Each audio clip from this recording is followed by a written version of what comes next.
barred and all the windows fastened down. I spent the night in sleeplessness, rose at every sound.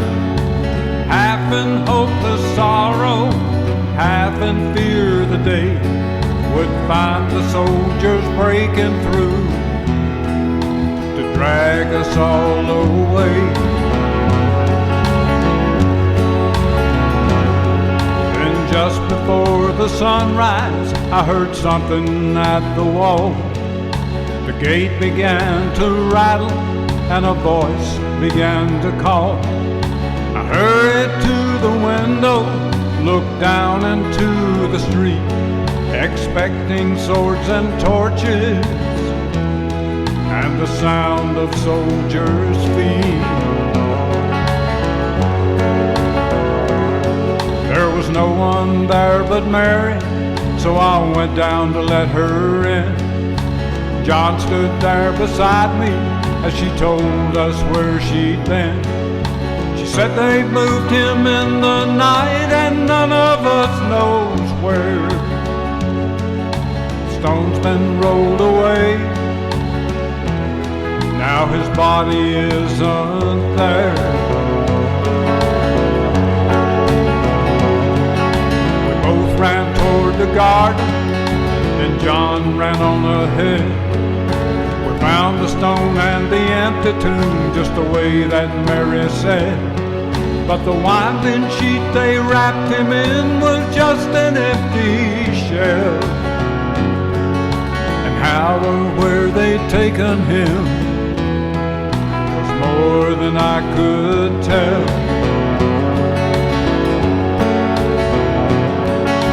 Something strange had happened there, just what I did not know. John believed a miracle, but I just turned to go. Circumstance and speculation couldn't lift me very high, 'cause I'd seen them crucify him, then I watched him die. Back inside the house again, the guilt and anguish came. Everything I'd promised him just added to my shame. But at last it came to choices I denied. I knew his name, and even if he was alive, it wouldn't be the same.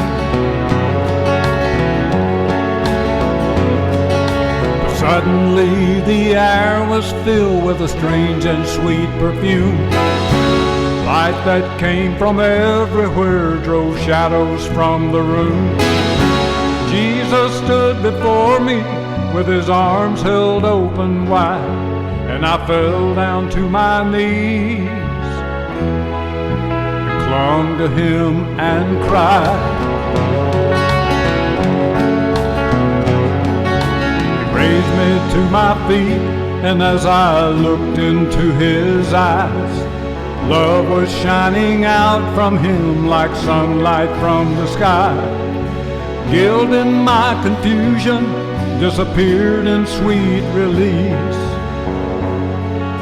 and every fear I ever had just melted into peace.